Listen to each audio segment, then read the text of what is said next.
economic realistically? I think that is a very important question. What is the realistic path? There were always two approaches. The Nkrumah approach, which I call the Big Bang approach. We have one big Africa and we have an economy. The person who thought differently from Nkrumah at that time was Nyerere. Nyerere said, I agree with you, Osagyefo, but I want us to do it a little slowly because of our tradition. Let us go regional. Let us start with East African community as a building block, and we strengthen East African community. And then at that time, there was no SADC because they were under control of apartheid South Africa and the Portuguese. But now he would say, let us also strengthen SADC. Let us go to Central Africa and strengthen Central African Republic. Let us go ECOWAS. Let us go the Maghreb. And once the units are strong enough, then they will be collapsed under the African Union. And I think under the Kagame reforms, in 2016, the African Union mandated President Paul Kagame of Rwanda to look at the reforms. And that is how confident people now are that we do it under the ACFTA, which in itself is a product of the Lagos Plan of Action of 1980. And when we do so, the regional blocks are going to assist. Like in East Africa, we say that we start with a common market, we then go into a common currency, and ultimately a political federation. So realistically, I think that the regions or the RECs, regional economic communities, are the building blocks, and ultimately the roof is going to be the African Union. That, I think, would constitute a realistic approach. Somebody is asking, how often does European attempt to bribe me? No European has ever tried to bribe me. They are only irritated by me. What should be done to end the interest in DRC and all African countries, extremist rising? In fact, that I think is a very fundamental question, and it allows me to answer all the other questions. As we speak now, and before even I say what we speak about, this year, the year 2020, was declared by the AU as the year of silencing the guns. And the whole idea of silencing the guns was informed by the realization that you cannot have any meaningful economic development, any meaningful political stability, any meaningful social cohesion if people are fighting. And where are people fighting? People are fighting in the Sahelian region, you know, because it is in your neighborhood. People are fighting in northern Mali. People are fighting in Mauritania. People are fighting in the Cameroons. People are fighting in Burkina Faso, northern part of it. People are fighting in Central African Republic. People are fighting in the eastern part of the Democratic Republic of Congo. There is conflict in Darfur, in Sudan, and in the Nuba Mountains. There is conflict, as we know, in northern Mozambique, as we speak now. And just 2 weeks ago, we now know that there is a conflict that has emerged in Ethiopia, the central government, federal government fighting Tigray, and other things are beginning to happen in that area. I hold the view that Africa and a number of African countries must be renegotiated. And this is not incompatible with the unity of Africa. I remember John Garang de Mabior, when he was fighting for the dignity and self-determination of the people of Southern Sudan. He told the Khartoum government, make unity attractive. Make us feel that we are equal citizens in Sudan. Why do you want to make us Muslims? Why do you want to make us Arabs? Was God foolish to make us Dinkas and Nuers and to make us black? Isn't God a God of diversity? Can't we, in our diversity, live in one country with respect? He asked. And the same argument is the argument that the people are asking in the Cameroons, telling the Biya administration, can't we live in dignity? Why must we quarrel about languages that are not our own, French and English? And indeed, how many people speak French and English in Yaoundé or in Boya? So I think that one of the most urgent things that must be done now is for countries to renegotiate. There is no one single formula. In Nigeria, we see, when you listen to Mazi Nnamdi Kanu, you hear the IPOB, you hear the Oduduwa Republic. Even in Ghana now, you hear the former Togoland. In the Democratic Republic of Congo, we have so many of these groups that are emerging. And let me tell you, the Europeans love it. In the Democratic Republic of Congo, one of the busiest airspaces in Africa, private jets lifting uranium, lifting gold, lifting coltan. And I think if I were ever to work at the African Union, there should only, in the 3 meetings. Meeting number 1, with only a single agenda item. We have recognized all the problems of Africa. We know them, they have been documented. Therefore, what should we do to solve those problems? The next meeting, agenda item number 2, how should we do it? And the next meeting, within what time frame? And I would, in that context, convene a meeting that includes all the secessionist forces in Africa, all of them, all the rebel movements. You invite them and give them security so that they are able to explain to governments what they want. Let them tell us, what is it? What is it? Why can't we work? Because as long as we don't have peace and stability and security, and we have insecurity, and we have all these conflicts, we cannot grow. You cannot grow in an environment where there is insecurity. And of course, the other thing that you talked about is that we must rethink our education system. We must rethink our education system. Your own countryman, Aikwe Iyama, at one time wrote a book, 2 books in fact, which I commend to young people. The Beautiful Ones Are Not Yet Born and The Healers. And in The Healers, where are the healers?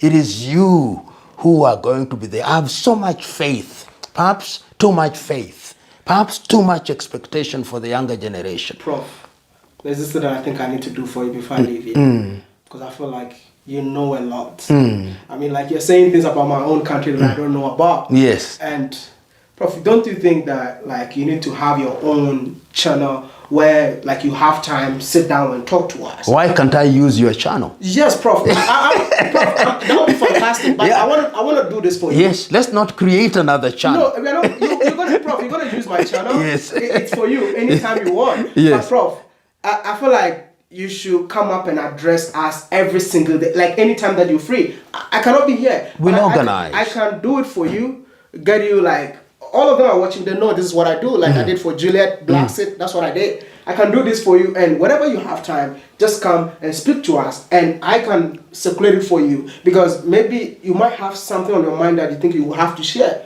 but no one will come to you and tell you that, Prof, you need to tell us this. Yes. You see, so Prof, I think it's very, very necessary. We'll organize that, because one of the things that I believe in, you are doing a good thing, and many young people are doing good thing. What we do is to strengthen and energize you. And that is our contribution to the good work that you are doing. Prof, I will help you send a lot of messages out there. I'm humbled by that. And you said something that went viral, and everyone is saying I should ask you. You said, the day that Nigeria will wake up, Africa will be great. You know, 1 in every 5 Africans is a Nigerian by nationality.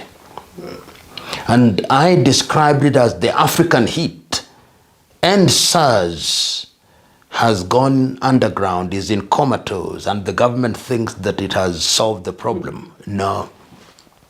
That was a statement by young Nigerians that we are dissatisfied, that there are certain things that we want done. I hope that the administration in Nigeria will, in a very programmatic manner, begin to address those issues. And when I say the day Nigeria wakes up, if you have 250 million people, some of the most educated men and women in the world are Nigerians. There are more Nigerian doctors in the United States of America and the United Kingdom than there are in Nigeria. There are Nigerian engineers, there are Nigerian teachers, there are Nigerian business people. I mean, Nigeria is the engine. The Nigerian population is larger than the population of all ECOWAS countries combined. That tells you that if you make Nigeria great, it will be a magnet. And that is why I think Nigeria, deliberate effort must be made to make Nigeria stable, and Nigeria must also be renegotiated so that these tensions, I want the central administration to listen to what Nnamdi Kanu is saying. I want them to listen to what the Oduduwa is saying. I want them to listen to what the Mend are saying. Because when you have a conflict in your house with your children, what do? Do you beat them? You do stop talking to them? You call them at a table and you ask them, it is in our best interest that we retain this thing, but what is it that you don't like? And if you do that in humility, then you will listen to the people and restructure your country in a manner that makes it sustainable. It is doable. I remember those of you who are spiritually inclined, on the day that God was creating man, there was a conversation. He asked, and let us create man in our own image. There was a conversation in the heavens. Why can't we have a conversation here on earth? We have African diaspora, Africans that were born in the diaspora, or Africans that were born here and then later moved to the West. Doc, there is this something that I've been saying on my channel, that it's time to make Africa home again. Yes. It's time for each and every African to know that Africa is home, and it's time for us to come together and build Africa. Do you think that it's time for Africans on the continent to join hands with Africans in the diaspora to build the Africa that we are all looking for? It is already happening. You know, Africa, once Africa is inside of you, even when you are geographically not present in her, she is present in you. And I know the activities of quite a number of people in the Caribbean. Only yesterday I talked to somebody who was in Guyana. He's a friend of mine, General Wallace, who is ambassador of Antigua and Barbuda in Nigeria, who is a great African. There is our sister, Arikana Chihombori Kwao. There is Rosenthal. There are so many people, Palacio in Belize, in Latin America, so that there are 250 million plus people of African origin out there. And what I now see them doing, they are not relocating because those countries belong to them. They built them. That is Africa extended. Those are extensions of Africa. So we are not just about to abandon them, but they know that the mothership is here. That is how I understood the year of return. And the year of return was simply symbolic. And I would want to hear that year of return being emulated by many African countries, so that the Africans who are resident in Brazil can now trace their origin to what is now called Angola, to Mozambique, to Guinea-Bissau, to Gabon, and all those countries. So I can't agree with you more. All of us in the diaspora, those in our kith and kin in the diaspora, must combine to make mothership good again. Mothership good again. Thank you. Listen to you. The final message for the African diaspora. And the African diaspora, my kith and kin, wherever you are, you must always recognize that the mothership is the continent, and that you have an obligation which is divine to ensure that you work with us and we work with you, so that the relationship is symbiotic with only one single aim: to make Africa great again for this generation and generations yet to be born. In this struggle, your contribution is to do your very best, because as I've said before and I repeat it here, the greatness of the forest starts with a single tree. The greatness of the ocean starts with a single drop. Be a good tree that the forest may thrive. Be a single good drop that the ocean may be great in its splendor. God bless you. God bless you. Thank you. Thank you. Thank you very much.